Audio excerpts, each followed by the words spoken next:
Hi guys, so in this video what I wanted to do is to guide you through the couple of updates I did in the scene because I just wanted to update the model to make sure that it was matching a bit more to my references and making sure that also the color and everything was matching a bit more. So this is just a video before we are moving on with the rest of the how to create your materials and how to create your template basically. So this video is just to show you everything that has been done in between.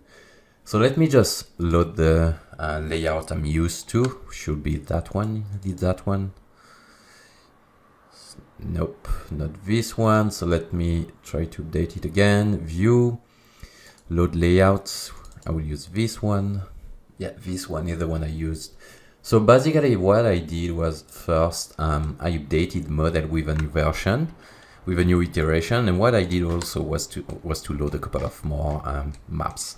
Like for example, I loaded the normal map and I added that to my material so it could add a couple of more details that were not present at this level of subdivision on the model itself. So if I'm having a look at the model, what I have here is this normal map that was extracted out of ZBrush directly, and this was extracted out of the level 4 of my model in ZBrush.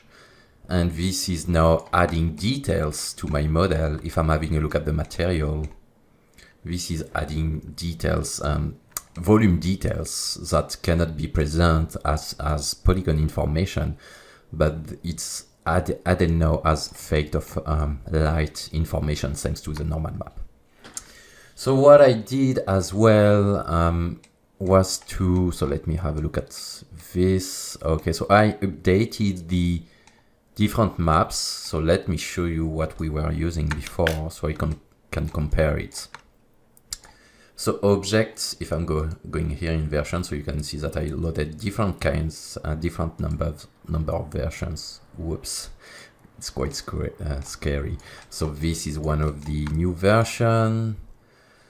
The first one was, okay, so this was the version we had before, which was matching to the anatomy of a lynx. And what I wanted to do was to make it sure that it was matching to the anatomy of Sphinx cat. So in order to do that, I updated the model directly in ZBrush. And what I did was to import a couple of more versions. So this was the first version, this was the second adjustment, this one was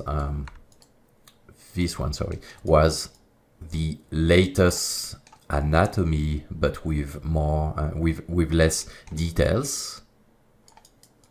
And this one is the final version with all the details, with all the skin folds. And there's, if you want to do that, what you can do is just to import a new version. You just can select your model here, do a right click and add version. Then Mari will ask you to load a new OBJ or FBX or ABC, up to what you want to do, up to what you want to use for that. But then what you will have to do as well will be to do right click. So I already told you that in the former videos. You will have to do right click and you will have to generate the ambient occlusion. Otherwise, the ambient occlusion, when you will see the model, when you will show your model, will not be available for you. So let me show you also the other updates I had. So this one was the initial curvature. Then I loaded a new one that I painted by hand using ZBrush Polypaint as well, and I graded it in order to make sure that it was matching to my former range. And then when I was satisfied with the new sculpt, so what I did was to create final, or let's not call that final, but I did a curvature based on the volume information. So in order to do that, the only thing I did was to create the displacement, the ZBrush displacement. So I generated a ZBrush displacement out of the level 1 or out of the level 2, can be enough for that. Then I imported this ZBrush displacement in Nuke, and I did an offset because the mid value was 0. So the new mid value is now 0.5. So I did an offset. I also did a bit of grading inside of Nuke in order to get something with all of this range and with all of these different values that I can then play with inside of my material. So this ISO curvature bake point is the latest and greatest update of the curvature layer. So do not forget that when you plug new layer into your bake point map, what you have to do then is to bake it again. And here you want to make sure that this sync on bake has been checked and that you have a name here. If you do not have this name, then this information will not be replicated into the object and they will not be updated with it. So I think that what I did as well was to update a little bit of the Mary displacement. So I just painted, I just cleaned a little bit of the stretching information on top of this new version. And then again, I baked the information so it can be replicated inside of the Arnold shader. So let's have a look at the Arnold surface, standard surface. So this is what I have at the base and what I like doing, which is an old behavior of Mary. So in the old version of Mary, once you had the ambient occlusion that was calculated on top of the object, what you had was the ambient occlusion was kind of adding shadows and were directly visible on top of your object.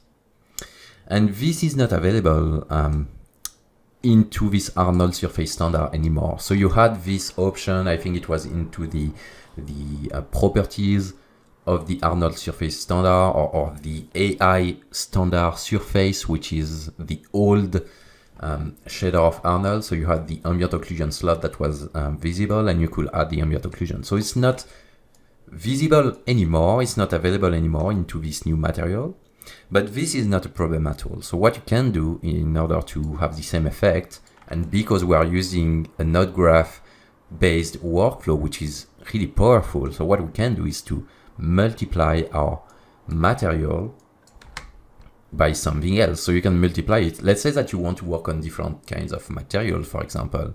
So what you will be able to do if you want to have another pass of, let's say, a wetness because you are working on teardrops or water drops on top of your object. So what you can do is to do that with another material and you can multiply it, you can add it on top of your object. So let me show you first with the ambient occlusion. So this is the ambient occlusion I generated on top of this object. So if I'm going out of this color space mode, you can see this ambient occlusion that I have here. And once it's multiplying the Arnold surface standard, this is the result I have, which is way more convincing in order to display the volumes, I think. Because in the end, what you will do after you comp your model, after you do a render of your model, is to generate an ambient occlusion pass, and then you will multiply this ambient occlusion pass in at the comp level of your look dev, after your look dev, or when you integrate that in shot. So you want to generate an ambient occlusion pass. So this is why I think doing that is helping with the believability of your model. So what I wanted to show you quickly is what I just spoke about a second ago, is if you want to generate or if you want to to layer materials on top of each other. So what you can do is, for example, you can use merge node. Then I will create another Arnold surface standard like this one. Let me create some kind of wetness pass on it. So what I want to connect as well, in order to make sure that it's working, is I want to connect the MDs, but actually I do not have to do that. What I can do, or what I will do here, I will bake this normal layer. So I can bake it because again, it's information that can be understandable at the object level. So I do not need to refresh it. I do not need to paint anything on it. I just want those informations to be replicated and to be callable, to be instanceable into my objects. So let me do it now. Okay, scalar, just want to bake it as 2K, I think. Is it 2K map? No, it's 4K map. Okay, so I will bake it at 4K. Just taking a bit of time to scale the images, which is annoying. That's why I think that's what you want to do when you need to bake things again. It's preferable, in my opinion, to to recreate this breakpoint node instead of having to update the informations here, because Mari will take a bit of time to scale the information, to scale every patches, which is not needed here because I have no information that has been baked. So that's why sometimes I prefer to just kill the former one and create a new one. So it's quicker to create into the node graph.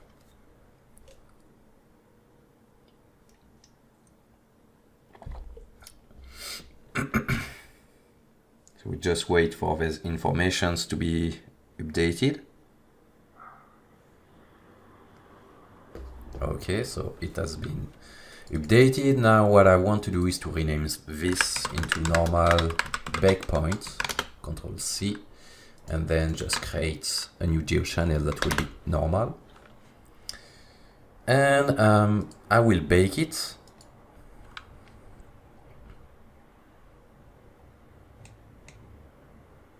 So taking a bit of time to bake the shader.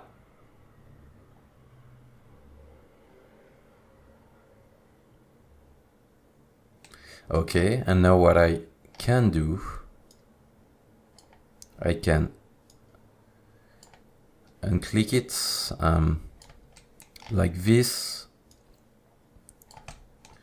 put it here into the manipulable informations. And now what I want to do here, let me generate a geo channel, two geo channel actually. So one will be here for the Mari displacement. So this one will be the Mari displacement. And disp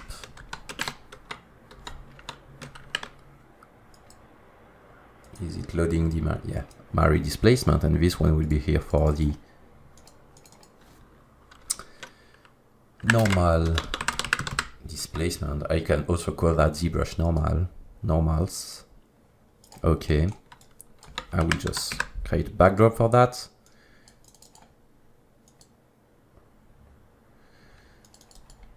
Zero 0.5, and 1. Okay, and I will recreate the connections.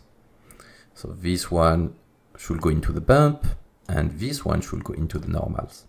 So I will just invert them. And now it's happening. Now I can instance these anywhere I want into my node graph.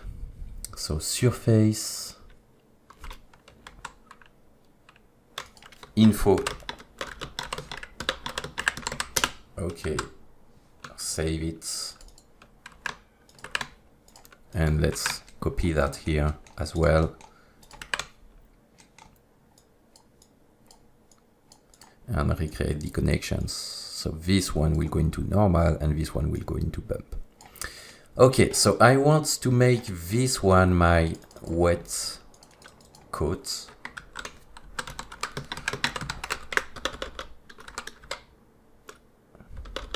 Shader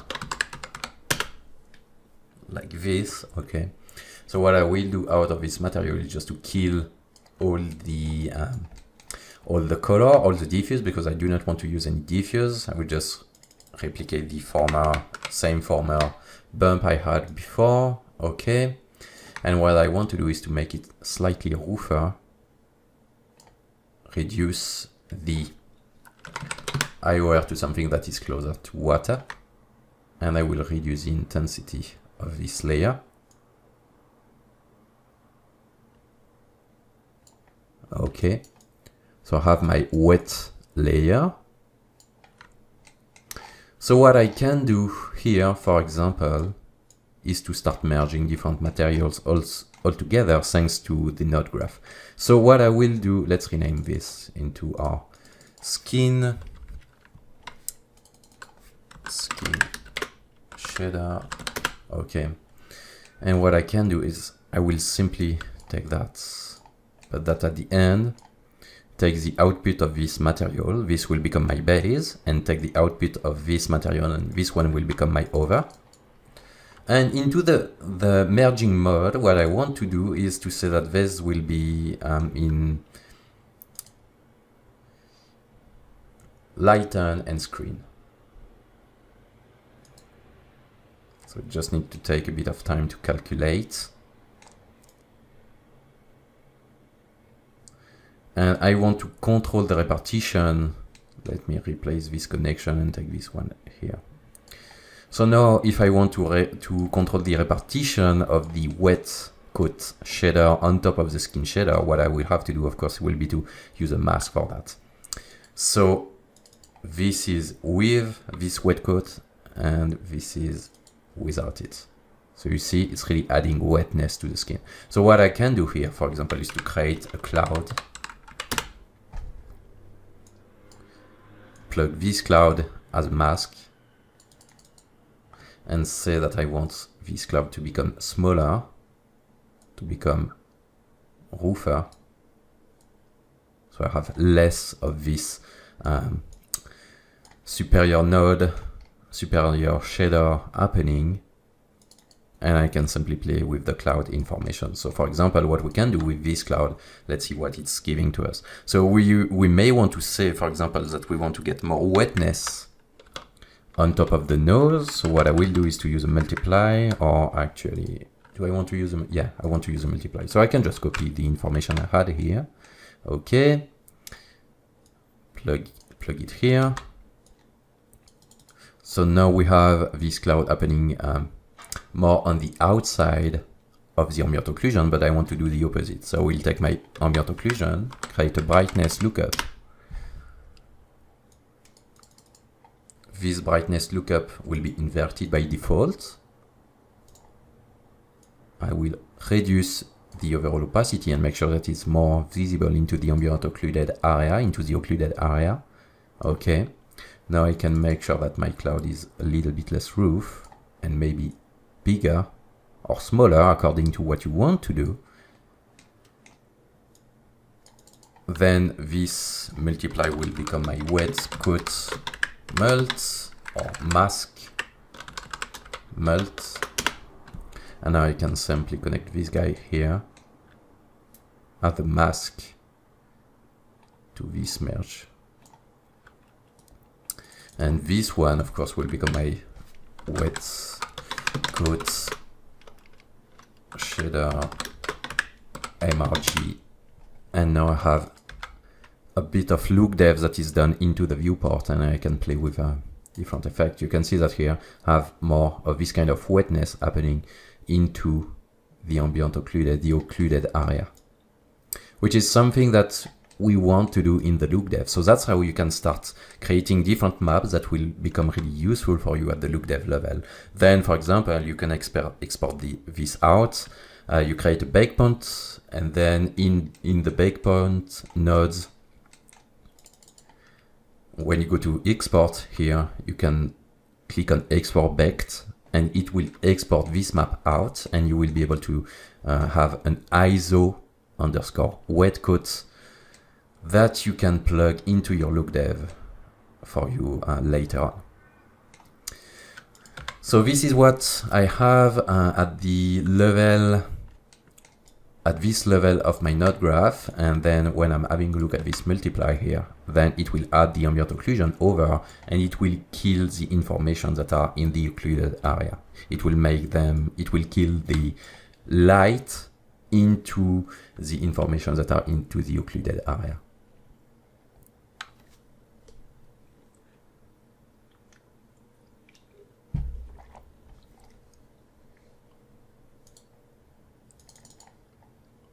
So this is before and this is after. So obviously it's not showing a lot because a lot of this speck light, this kind of wet light, are happening into the occluded area. So let me just save this and let me show you the latest update I added to the scene. So what I did was also to load some kind of eyeballs and some texture with it. So this texture is using TexturingXYZ as well. So on TexturingXYZ, if you go to their website, you will see that you can buy some iris pack. So these iris pack are amazing, and they are provided with the displacement and with a height map and with a bump map as well. So you have corresponding information between the albedo, between the displacement, and between the bump, and you can also use them to generate your spec and spec roughness map if you need them out.